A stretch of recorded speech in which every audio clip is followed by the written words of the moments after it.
السلام علیکم ورحمۃ اللہ وبرکاتہ۔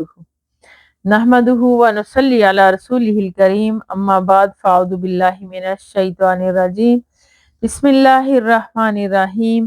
رب اشرح لی صدری ویسر لی امری واحلل عقدۃ من لسانی یفقہوا قولی واجعل لی وزیرا من اہلی رب زدنی علما۔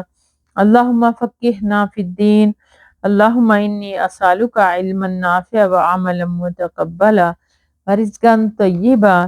اللہم انفعنا بما علمتنا وعلمنا ما ینفعنا وزدنا علما۔ ربی یسر ولا تعسر وتمم بالخیر وبک نستعین، آمین یا رب العالمین۔ باب مسلمانوں کی حرمات کی تعظیم اور ان کے حقوق اور ان پر شفقت و رحمت کرنے کا بیان۔ قال اللہ تعالی: وَمَن يُعَظِّمْ حُرُمَاتِ اللَّهِ فَهُوَ خَيْرٌ لَهُ عِندَ رَبِّهِ۔ اللہ سبحانہ تعالیٰ نے ارشاد فرمایا، جو اللہ تعالیٰ کی ٹھہرائی ہوئی حرمتوں کی تعظیم کرے گا تو اس کے لیے اس کے رب کے پاس، اس کے رب کے ہاں بہت بہتر ہے۔ وقال اللہ تعالی: وَمَن يُعَظِّمْ شَعَائِرَ اللَّهِ فَإِنَّهَا مِن تَقْوَى الْقُلُوبِ۔ وقال اللہ تعالی: وَاخْفِضْ جَنَاحَكَ لِلْمُؤْمِنِينَ۔ اور اللہ سبحانہ تعالیٰ نے ارشاد فرمایا، جو اللہ کے شاعر کی تعظیم کرے گا تو بلا شبہ یہ دلوں کا تقوی سے ہے۔ اور اللہ تعالیٰ نے فرمایا کہ جس نے ایک جان کو کسی جان کے بدلے کے بغیر یا زمین میں فساد کے بغیر قتل کیا، گویا کہ اس نے تمام لوگوں کو قتل کیا، اور جس نے کسی ایک جان کو زندہ کیا تو گویا کہ اس نے تمام انسانوں کو زندہ کیا۔ حضرت ابو موسیٰ رضی اللہ تعالیٰ عنہ سے روایت ہے کہ رسول اللہ صلی اللہ علیہ وآلہ وسلم نے فرمایا، ایک مومن دوسرے مومن کے حق میں امارت کی مانند ہے، جس کا ایک حصہ دوسرے حصے کو مضبوط کرتا ہے۔ اور آپ صلی اللہ علیہ وسلم نے مزید سمجھانے کے لیے اپنے ایک ہاتھ کی انگلی دوسرے ہاتھ کی انگلی میں ڈال کر دکھائیں۔ رواہ البخاری و مسلم۔ فائدہ: اس میں مسلمانوں کو اجتماعیت کا درس دیا گیا کہ ایک مسلمان اسلامی معاشرے کی ایک اینٹ ہے۔ جس طرح اینٹیں باہم مل کر ایک دوسرے کی تقویت کا باعث ہوتی ہیں، اسی طرح مسلمان ایک دوسرے کے معاون اور دست و بازو ہوتے ہیں اور باہم گروہ پیوست رہتے ہیں۔ حضرت ابو موسیٰ رضی اللہ تعالیٰ عنہ سے روایت ہے کہ رسول اللہ صلی اللہ علیہ وآلہ وسلم نے فرمایا کہ جو ہماری مسجدوں میں کسی مسجد سے یا بازاروں میں سے کسی بازار سے گزرے اور اس کے پاس تیر ہو تو اسے اچھی طرح روک کر رکھے یا اس کا گلا دار والا حصہ مضبوط پکڑ لے، کہیں ایسا نہ ہو کہ کسی مسلمان کو اس سے کوئی تکلیف پہنچے۔ رواہ البخاری و مسلم۔ فائد: اس نے مسلمانوں کی جانوں کی حفاظت کا کتنا اہتمام فرمایا، لیکن آج اسلحے کی فراوانی کی اس دور میں کے معاملے کے برعکس ہو گیا اور مسلمان بے محابہ اسلحے کا استعمال کر کے ایک دوسرے کی جانیں لے رہے ہیں۔ کچھ اور نہیں تو خوشی کے موقع پر ہوائی فائرنگ کر کے دہشت پھیلاتے اور لوگوں کو ناگہانی موت کی نیند سلا دیتے ہیں۔ علاوہ ازیں خوفناک آتش بازی کے دھماکوں سے بھی لوگوں کا آرام و سکون برباد کرتے ہیں۔ اس سے اندازہ کیا جا سکتا ہے کہ آج کا مسلمان اپنے مذہب کی تعلیمات سے کس طرح بے بہرہ یا بے پرواہ ہے۔ اللہ تعالیٰ انہیں ہدایت نصیب فرمائے، آمین یا رب العالمین۔ حضرت نعمان بن بشیر رضی اللہ تعالیٰ عنہ سے روایت ہے کہ رسول اللہ صلی اللہ علیہ وسلم نے فرمایا کہ مومنوں کی مثال آپس میں ایک دوسرے کے ساتھ محبت کرنے میں، ایک دوسرے کے ساتھ رحم کرنے میں اور ایک دوسرے کے ساتھ شفقت و نرمی کرنے میں جسم کی طرح ہے کہ جب اس کا کوئی عضو درد کرتا ہے تو اس کا سارا جسم اس کی وجہ سے بیداری اور بخار میں مبتلا رہتا ہے۔ رواہ البخاری و مسلم۔ فائد نمبر 1، اس کے اہم معنی یہ حدیث بھی ہے کہ جو صحیح مسلم میں ہے، مومن ایک آدمی کی طرح ہے، جب اس کی آنکھ دکھتی ہے تو سارا جسم دکھتا ہے، اور جب اس کے سر کو تکلیف ہوتی ہے تو اس کا سارا جسم تکلیف محسوس کرتا ہے۔ نمبر 2، باہمی ہمدردی اور خیر خواہی ہی اس سے معاشروں کی بقا ہے۔ اسلامی معاشرے کے اولین دور میں مسلمان اسی خوابی سے خوب بہرہور رہتے ہیں۔ اس میں خود اپنی ذات سے بڑھ کر دوسروں کا درد تھا۔ رفتہ رفتہ اسلامی تعلیمات سے دوری اور تقلید مغرب نے انسان کو خود غرض بنا دیا کہ اسے غیروں کا احساس تو کیا، وہ خونی رشتہ داروں سے بھی غافل ہو گیا۔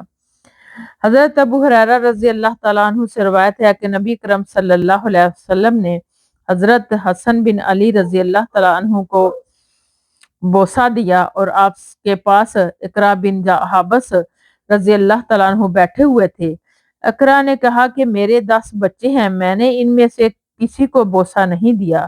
رسول اللہ صلی اللہ علیہ وسلم نے اس کی طرف دیکھا اور فرمایا، جو کسی پر رحم نہیں کرتا اس پر بھی رحم نہیں کیا جاتا۔ رواہ البخاری و مسلم۔ فائدہ: چھوٹے بچوں کو پیار و شفقت سے چومنا اور انہیں بوسہ دینا نہ صرف جائز بلکہ اللہ کی رحمت کے حصول کا ذریعہ ہے۔ حضرت عائشہ رضی اللہ تعالیٰ عنہا سے روایت ہے کہ کچھ عربی دیہاتی رسول اللہ صلی اللہ علیہ وسلم کے پاس آئے اور پوچھا، کیا آپ لوگ اپنے بچوں کو بوسہ دیتے ہیں؟ آپ صلی اللہ علیہ وسلم نے فرمایا، ہاں۔ انہوں نے کہا، لیکن اللہ کی قسم ہم تو بوسہ نہیں دیتے۔ رسول اللہ صلی اللہ علیہ وسلم نے فرمایا، اگر اللہ تم لوگوں کے دلوں سے رحمت و شفقت کا جذبہ نکال دے تو اس میں میرا کیا اختیار ہے۔ رواہ البخاری و مسلم۔ نمبر 1، بچوں سے پیار و شفقت کا اظہار اس رحمت و رفاقت کا نتیجہ ہے جو اللہ تعالیٰ کی طرف سے دلوں میں ودیت کی گئی ہے۔ نمبر 2، چھوٹے بچوں اور بچیوں سے پیار کرنے میں کوئی مذائقہ نہیں، اور اپنے ہوں یا بیگانے۔ حضرت جریر بن عبداللہ رضی اللہ تعالیٰ عنہ سے روایت ہے کہ رسول اللہ صلی اللہ علیہ وسلم نے فرمایا کہ جو لوگوں پر رحم نہیں کرتا اللہ بھی اس پر رحم نہیں فرماتا۔ رواہ البخاری و مسلم۔ یعنی اس کی حدیث ہے، قال رسول اللہ صلی اللہ علیہ وسلم، من لا یرحم الناس لا یرحم اللہ، متفق علیہ۔ فائدہ: اللہ کی مخلوق کے ساتھ رحم کرم کا معاملہ کرنا اللہ کو بہت پسند ہے، حتیٰ کہ جانوروں اور پرندوں کے ساتھ بھی۔ اس سے انسان اللہ کی رحمت کا مستحق ٹھہرتا ہے۔ اس حدیث میں انسانوں کا ذکر اس کی خصوصیت کے اعتبار سے ہے، ورنہ جانوروں پر رحم کرنا بھی مطلوب ہے۔ حضرت ابو ہریرہ رضی اللہ تعالیٰ عنہ سے روایت ہے کہ رسول اللہ صلی اللہ علیہ وسلم نے فرمایا کہ جب تم میں سے کوئی شخص لوگوں کو نماز پڑھائے تو اسے چاہیے کہ ہلکی نماز پڑھائے، اس لیے کہ ان نمازیوں میں کمزور، بیمار اور بوڑھے بھی ہوتے ہیں، اور جب خود تنہا نماز پڑھے تو جتنی چاہے نماز طویل کر لے۔ رواہ البخاری و مسلم۔ فوائد: اس میں امام کو مقتدیوں کا خیال رکھتے ہوئے تخفیف صلاۃ کی تاکید کی گئی ہے تاکہ مذکورہ افراد کو تکلیف نہ ہو۔ نمبر 2، تخفیف کا مطالبہ یہ ہے کہ قرات زیادہ لمبی نہ کی جائے۔ یہ مطلب نہیں کہ رکوع، سجود، قومہ اور جلسہ استراحت وغیرہ کا صحیح طریقے سے اہتمام ہی نہ کیا جائے، جیسا کہ عام طور پر لوگ اس کا یہی مطلب لیتے ہیں اور تعدیل ارکان کا بالکل خیال نہیں رکھتے جو فرض ہے، اور جس کی بابت نبی کریم صلی اللہ علیہ وسلم نے فرمایا، تم اس طرح نماز پڑھو جس طرح مجھے نماز پڑھتے ہوئے دیکھتے ہو۔ صحیح بخاری۔ اس لیے تعدیل ارکان کا اہتمام بھی نہایت ضروری ہے۔ حضرت عائشہ رضی اللہ تعالیٰ عنہ سے روایت ہے کہ نبی اکرم صلی اللہ علیہ وسلم بعض دفعہ ایسا نفل عمل چھوڑ دیتے جس کا کرنا آپ صلی اللہ علیہ وسلم پسند فرماتے، صرف اس اندیشے سے کہ کہیں آپ کو دیکھ کر لوگ بھی اسے پابندی سے کرنے لگیں اور وہ ان پر فرض کر دیا جائے۔ رواہ البخاری و مسلم۔ فائدہ: اس میں نبی کریم صلی اللہ علیہ وسلم کی اس شفقت کا بیان ہے جو امت کے لیے آپ کے دل میں تھی، اس لیے چاہنے کے باوجود بعض دفعہ آپ نفلی عبادت و اطاعت سے گریز فرماتے کہ کہیں وہ امت پر فرض نہ ہو جائے اور پھر امت کے لیے اس کی ادائیگی مشکل ہو۔ حضرت عائشہ رضی اللہ تعالیٰ عنہا سے روایت ہے کہ نبی اکرم صلی اللہ علیہ وسلم نے صحابہ کرام پر شفقت و مہربانی فرماتے ہوئے